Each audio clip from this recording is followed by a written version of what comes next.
So today is the 27th of May 2023, and it's the second day that Venerable Ajahn Anan has been here giving teachings, and you have come and gathered together like this in order to learn about Dhamma.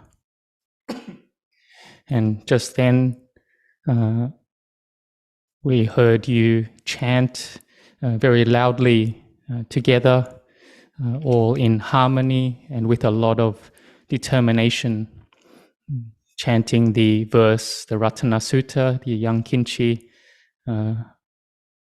Venerable Ajahn Anan said that he could hear you all chant very well, that mostly everyone there knew the chant. So this shows that you all have a lot of effort in Dhamma practice, a lot of faith, and a lot of determination. And this is very full in your hearts. And so with this faith, then you develop and train yourselves in Dhamma practice in a higher level. So you have to practice then more continually in order to train the mind, in order to have peace arise. Yesterday, someone asked about what was sati, recollection, and sampajanya, clear awareness. What was the difference between them? And so you may have read a lot about this and have doubts arise. You've heard about these dhammas of the four satipatthanas, the foundations of mindfulness, or maybe the 40 different meditation objects. And these are methods in order to bring the mind to peace. So in regards to this Dhamma practice, when I had learnt with Venerable Ajahn Chah, he didn't talk about so much the theory of all this very much. He didn't talk about, oh, now this is the four satipatthanas, now this is the kammatthana, the meditation object.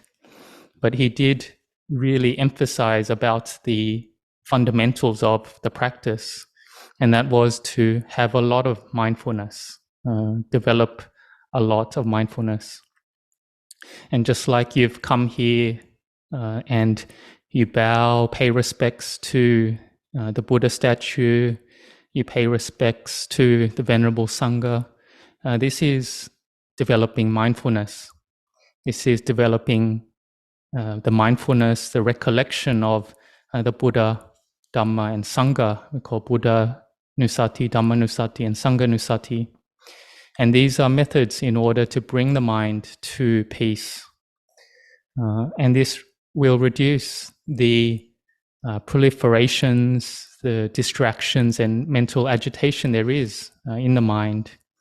And we do all have a lot of this thoughts, thinking all over the place. And it's not just for laity, but monks as well.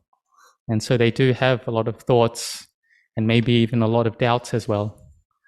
Or maybe at times they get very drowsy in their meditation, their practice. So these are all obstructions. They obstruct and hinder the mind from becoming peaceful. But you do then develop effort and a lot of patient endurance. You really forbear with all this. And with these qualities, then you'll gain success. You'll gain peace.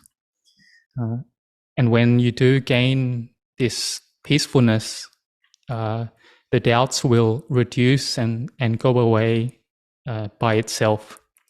And so this method to make the mind peaceful, we call a kammatthana, or a meditation object.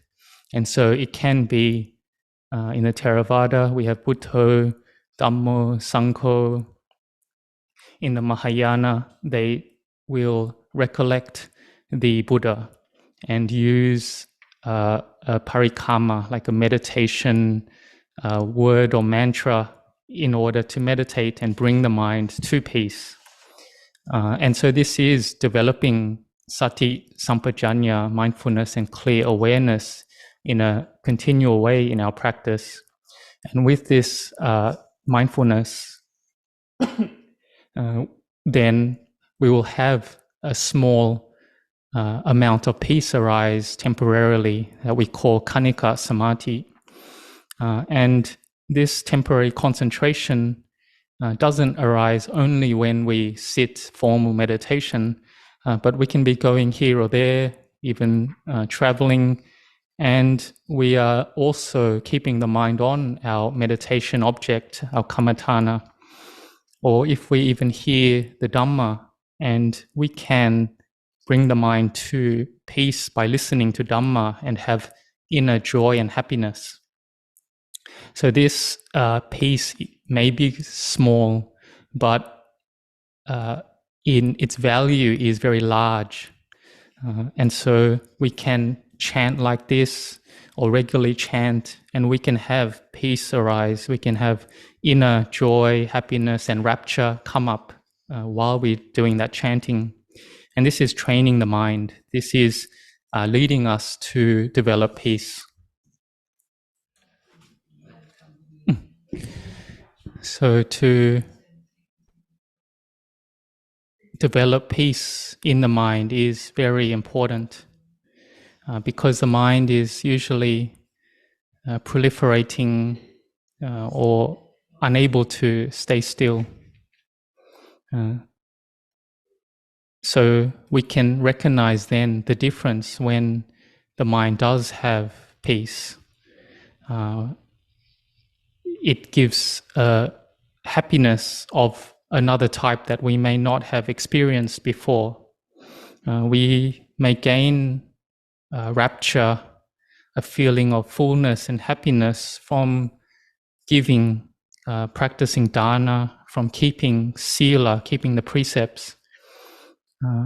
And this gives a lot of energy to our minds. So if we practice, we develop more strength of mind, then we can bring the mind to peace and gain a feeling of inner happiness in the mind. Or we may experience lightness, a feeling of lightness in the body and mind. Or if we hear some Dhamma and the Dhamma enters very deeply, then we may have feelings of rapture, even tears flowing from this deep understanding that we gain of the Dhamma. So the method to make the mind peaceful is we call samatha kammatthana, samatha tranquility meditation. And this also can come from our contemplation into the body, seeing it as being impermanent, unsatisfactory, and not self. This can also bring the mind to peace. This is what we call wisdom developing samadhi or peace. So we people have different characters, and some people, when they use the meditation word like Buddho, Dhammo, Sangho, the mind still thinks all over the place and it's not able to stop. So then we may need to use then contemplation. And so we can contemplate in order for this understanding, the Dhamma, to enter deeply into our hearts. For example, you may chant alone and you reflect on the qualities of the Buddha, we call Buddha Nusati.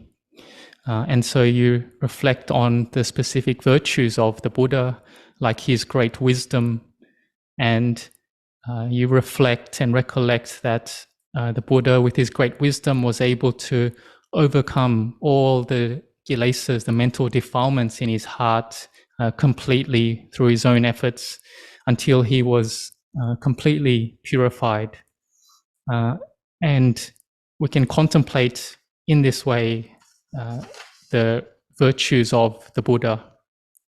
Or we can contemplate into impermanence, contemplating that all things are of the nature to be impermanent.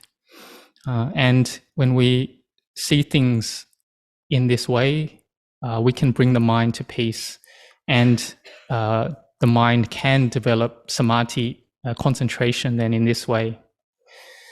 For example, for you, when you work in the world, you find an occupation, a specific occupation, and with this occupation and your skill in it, then you're able to earn a living, you're able to support your family.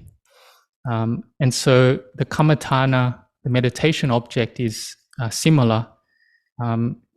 You have a skill that you're good at that can bring the mind to peace.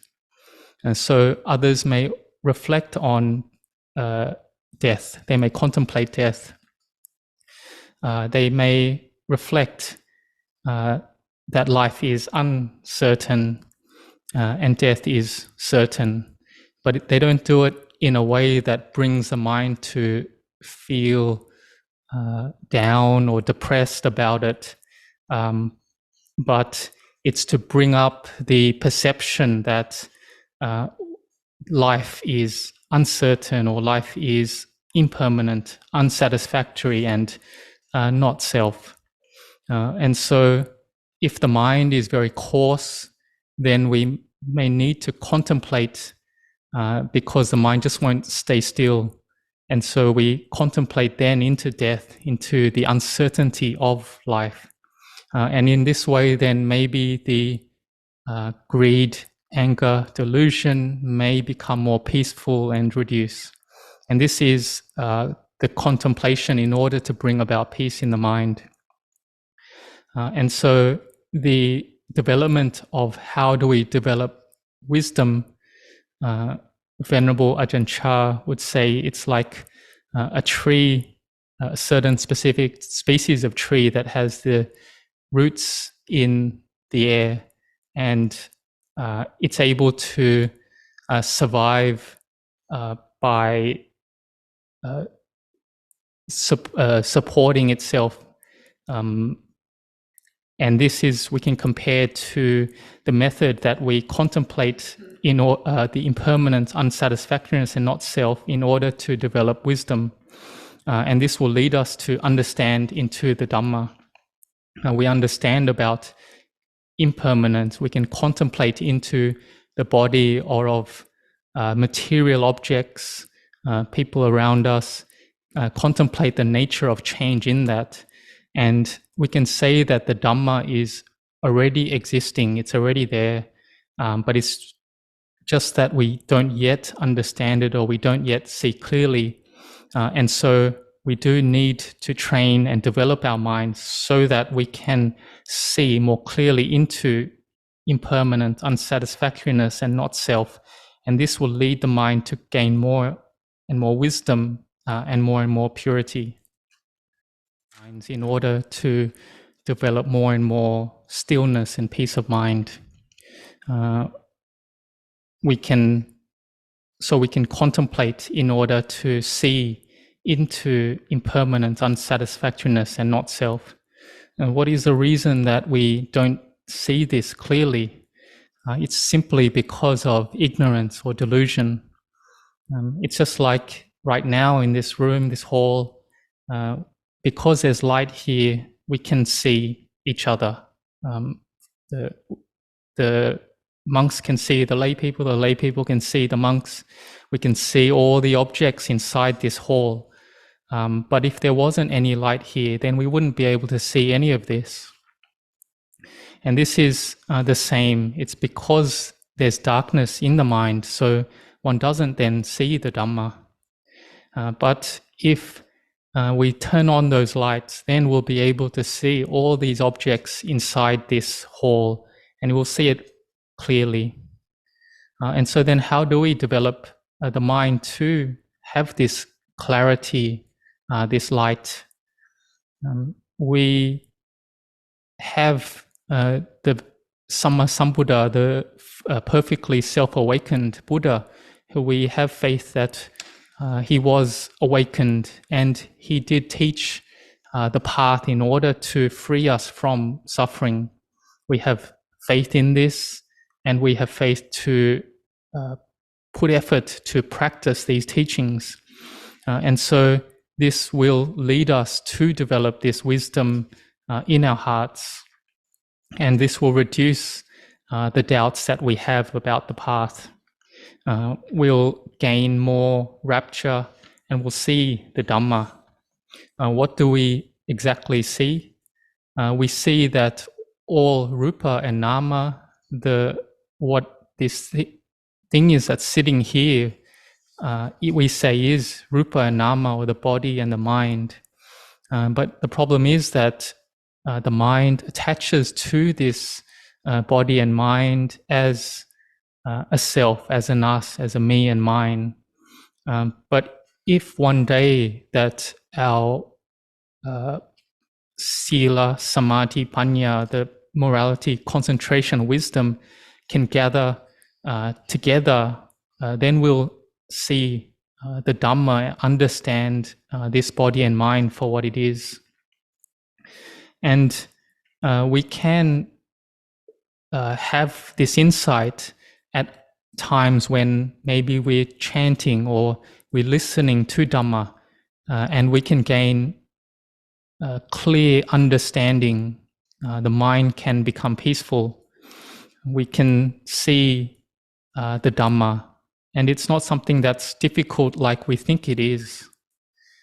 It's just when we can develop that peacefulness, stillness in the mind, then we'll be able to see that this rupa and nama, the body and mind that's sitting here, or these feelings that we have, we'll see them that they are impermanent, unsatisfactory, and not a self, or we'll see them as being emptiness.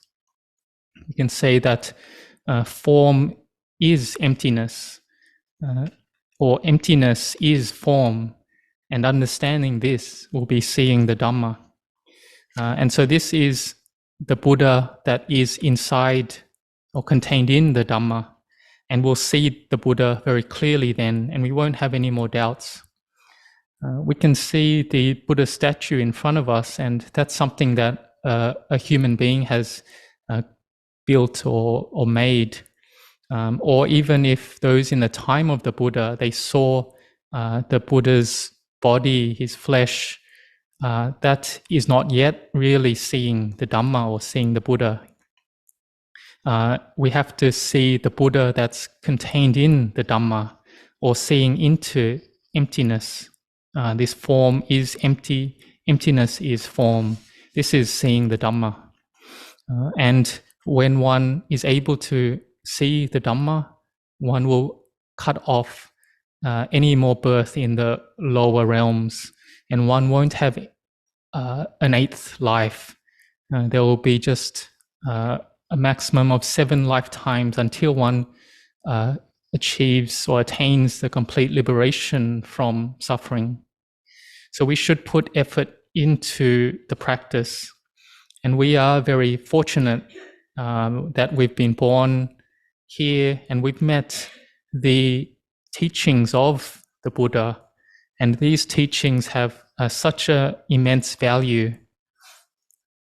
For many of you, you have reasonably well off, and this is the result of you having practiced dana and sila in the past, and you gain a certain happiness from this.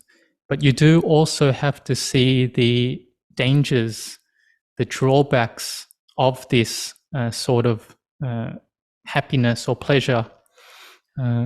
We have to see that it's of the nature to be impermanent, that it doesn't last, that when we pass from this world, we'll have to leave it behind. It's not really ours. So we should then put effort into our Dhamma practice. And right here in front of me, I can see many people from all different ages. And it's something that is very praiseworthy, seeing all different age groups here who have a lot of faith and who are willing and interested in this Dhamma practice. And when you keep practicing, you one day will see the Dhamma.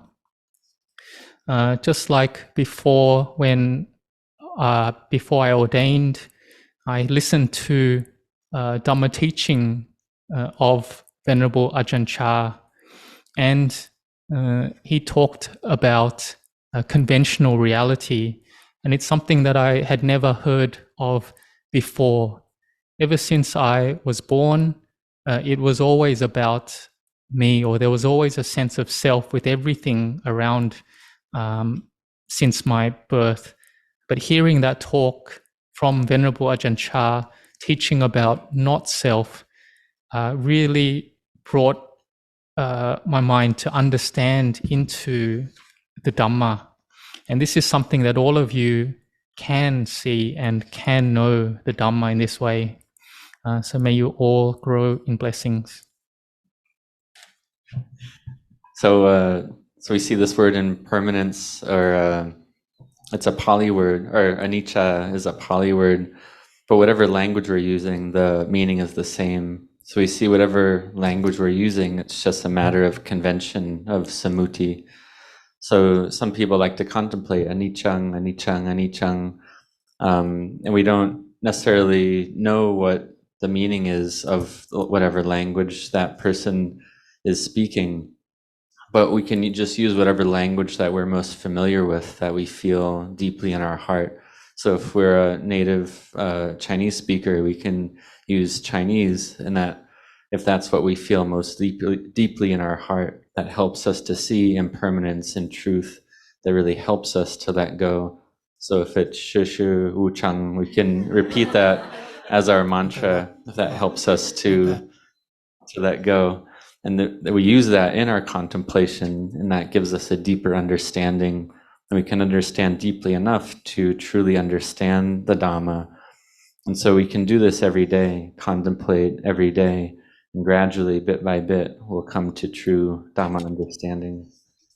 So whatever arises, then you can just practice, feng xia, feng xia, feng xia. Whether it's greed, aversion, or delusion, just feng xia, feng xia, feng xia. So in terms of this letting go, or feng xia, we see that in truth, it's this practice of mental cultivation of bhavana. It's something very easy, something very simple and easy. Whatever arises, and when we just feng xia, feng xia, feng xia, and we can see this in our own experience, in our own hearts, that whatever helps us to actually let go, to be able to let go, we just do that. So something easy. And we see or recollect the teaching of Venerable Ajahn Chah. He said, whatever there is that's important, feng xia is more important. Letting go is more important. So whatever there is, letting go is the most important. Or feng xia is most important.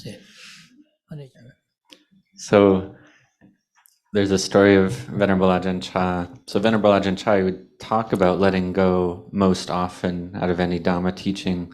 He'd speak about letting go very often. This is wisdom. So we see that there was a story of one layperson who came and made a painting. Venerable Ajahn Chah wanted to offer it to him, and it took him many hours, or 5 or more hours, and he really set his heart on painting it very well. And he felt this great fullness and happiness in his heart to offer it to Venerable Ajahn Chah, felt great joy. And he really thought that Venerable Ajahn Chah would praise him or admire the painting and say, oh, you did a very good job, you painted very well, it's very nice. So this person offered this painting to Venerable Ajahn Chah, and Venerable Ajahn Chah didn't say anything. He just looked at it and he said, well, if I took something very sharp and cut through this painting right here, how would you feel? He said, if this painting got destroyed, how would you feel? Would you be able to feng xia? Would you be able to let go? And so we see that Luang Pu Cha took that occasion to teach Dhamma. So if it was us, would we be able to feng xia? Or maybe our head would xia. which siya in Thai means broken. Maybe our head would break. Maybe we would get angry and feel upset. So try to practice, cultivate the mind in this way to let go. So practice following this path, these instructions, and I rejoice with all of you. And are there any questions, any further questions anyone might have? So we have one written question. If you'd like to translate the answer, Ajahn Larry, I'll read it. So Venerable Ajahn Anan answered that we must gradually train, develop our minds. We won't be able to do it all in one go, but we keep gradually training the mind to develop and improve our inner strength of mind.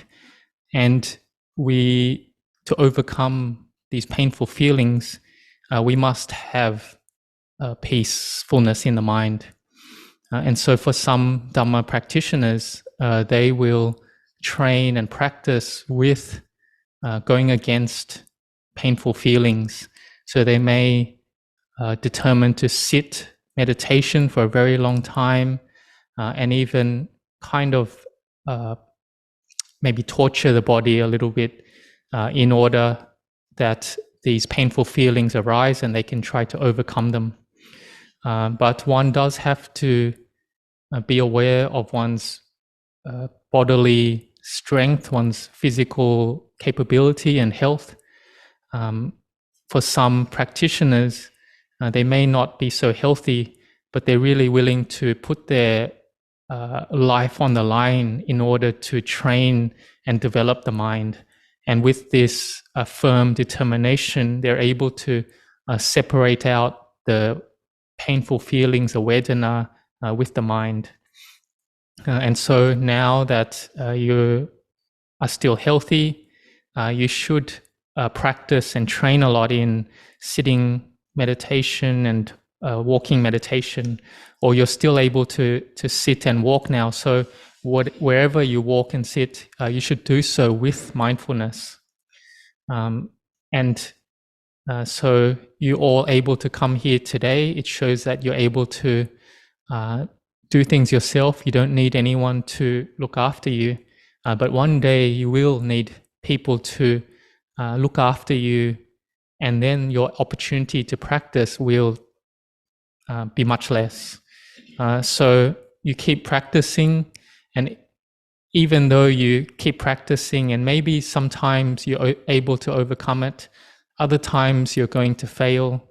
Sometimes you'll win over the defilements, the painful feelings, but never mind, just keep practicing gradually and continually, and this will reduce the attachments and clinging that we have.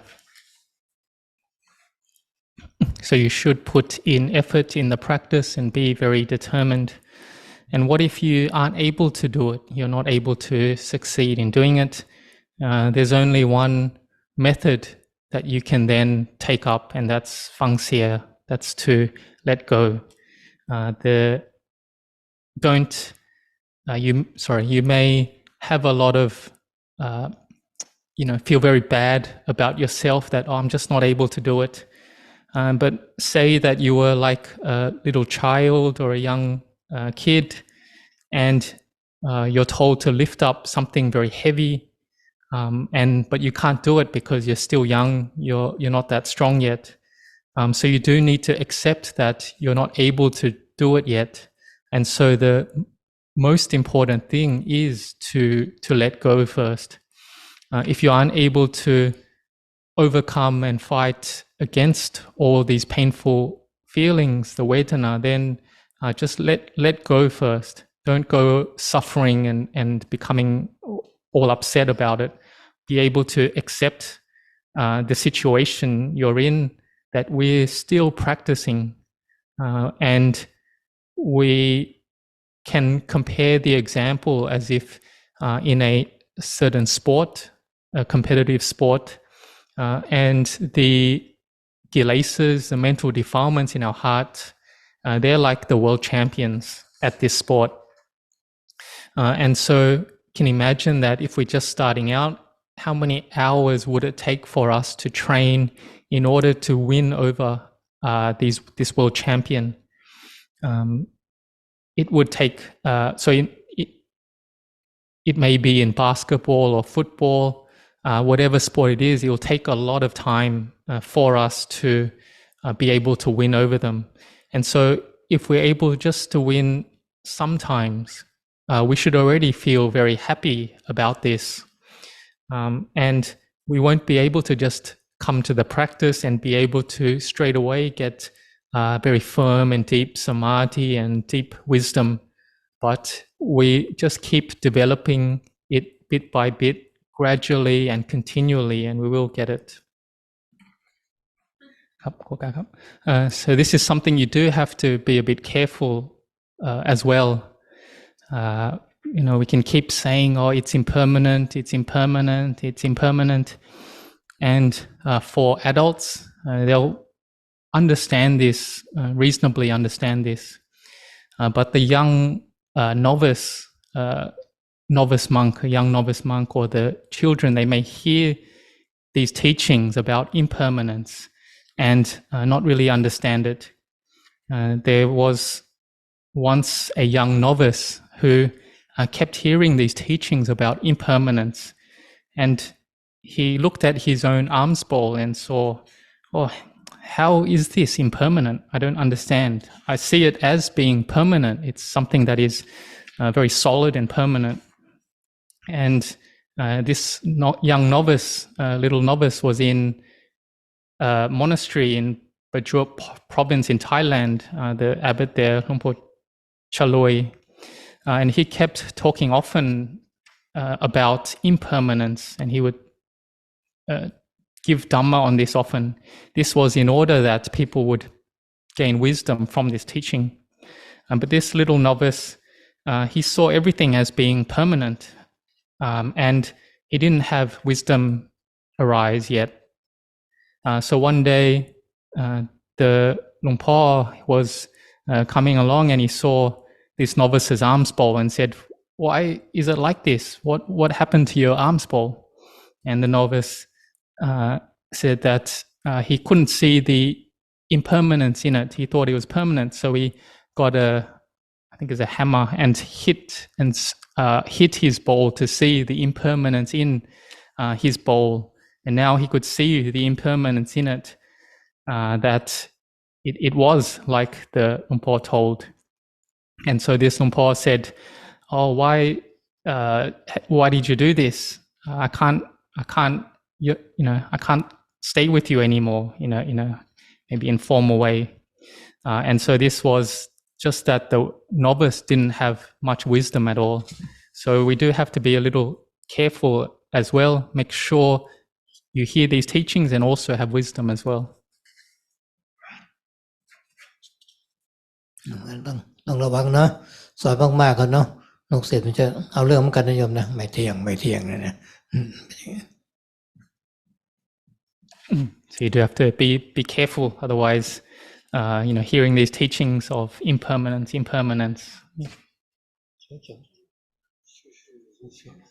ซื่อๆแปลว่า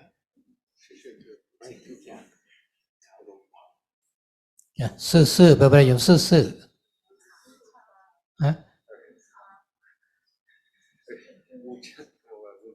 บูชังคำเดียวเดียววันซื่อๆทุกสิ่งทุกอย่างสรรพสิ่งทุกอย่างShushu is like everything. Everything ใช่ไหมeverything ซื่อๆ everything วู it's like ไม่แปลว่าไม่เฉิงแปลว่า Chang is like permanent. Chang tiang. ไม่เที่ยงทุกอย่างไม่เที่ยงเอาแค่นี้ในวันนี้นะไปภาวนาโยมอยากได้พระโสดาบันก็ภาวนานี่แหละคำเดียวเลยไปทุกวัน So yeah, just every day you can repeat that as your meditation mantra, and just that's enough. That can bring you to the realization of stream entry. So just keep practicing like that. Keep repeating that. So you have to be a bit careful as well. There was once a Western monk and a Thai monk, and the Western monk would give a lot of teachings about things, everything being uncertain, being impermanent, and this other Thai monk had the hair relics of Venerable Ajahn Chah, and the Western monk went to that Thai monk and asked, "Oh, could I have some of those hair relics of Venerable Ajahn Chah?" And then the Thai monk told him that, "Oh, you give teachings about letting go, about impermanence, so I'm not going to give it to you because I'm still permanent and I still see things as being permanent and I'm still attached to it." So there is people who think kind of in this way, like this story. And so Venerable Ajahn Anan shared that in his first rains retreat, there was another monk there who I think ordained a similar time, and he was very brave in a way. He would go into Venerable Ajahn Chah's kuti, his hut, and go and maybe take his pillow and bedding and go dry it, air it out. But he didn't ask permission at all to do any of that or enter even into Venerable Ajahn Chah's kuti.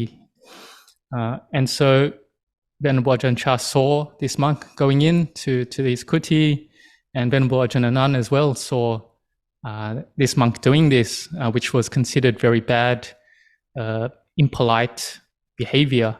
And so Venerable Ajahn Anan said he got very angry seeing this monk do this without permission. But because Ajahn Chah didn't say anything about this, didn't get angry, didn't do anything, and so Ajahn Anan himself then couldn't say anything to that monk because it wouldn't be appropriate. And this happened for many days. But Venerable Ajahn Chah just let go of it, and he didn't say anything at all, not even one word about it or to that monk. And so Venerable Ajahn Anan saw this, and this monk later, he said that he was trying to test Ajahn Chah if he would get angry at this or not, or if he could really let go or not. And so Venerable Ajahn Chah, or there's monks like this as well, and Venerable Ajahn Chah could let go, and he could give a teaching that didn't involve the usage of any words. อันนี้เป็นตอนที่หนึ่งภาษาอังกฤษว่าไงตอนที่หนึ่ง episode วะ Like first chapter. First chapter. First chapter chapter 1 Yeah. อยากจะฟังไอ้ chapter 2ไหมchapter 2 ต่อมา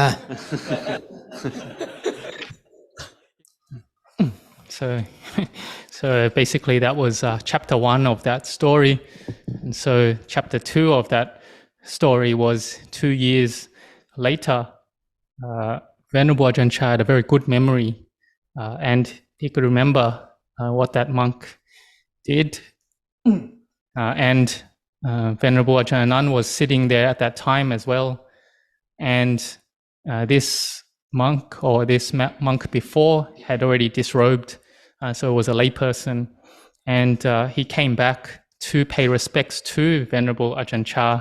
And Venerable Ajahn Anan said that, he just saw that man's face, and he already had a sort of a aversion or felt angry at seeing him, because he remembered what that man did as a monk 2 years previously, could still remember.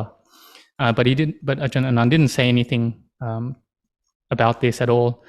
And so this man had come back, who had disrobed already, come back with his, I guess, new wife and a very young child in order to pay respects to Ajahn Chah. And Ajahn Chah just said to him, how's it going? Have you fixed your stubbornness yet or not? And the man was very quiet, and it's as if he lost all his sort of authority or power that he had before when he was ordained back then. and he didn't have any of that, and so he had kind of accepted, or he had already accepted Venerable Ajahn Chah, acknowledged him, and came back because he had missed or had thought about Ajahn Chah and wanted to pay respects to him. So that should be enough for tonight. ต้องกลับไปทุกท่าน May you all be well, travel safe.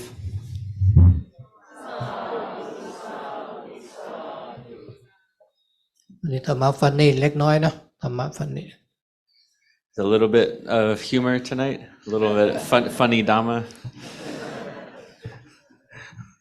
โชคดี Be well, may you be well.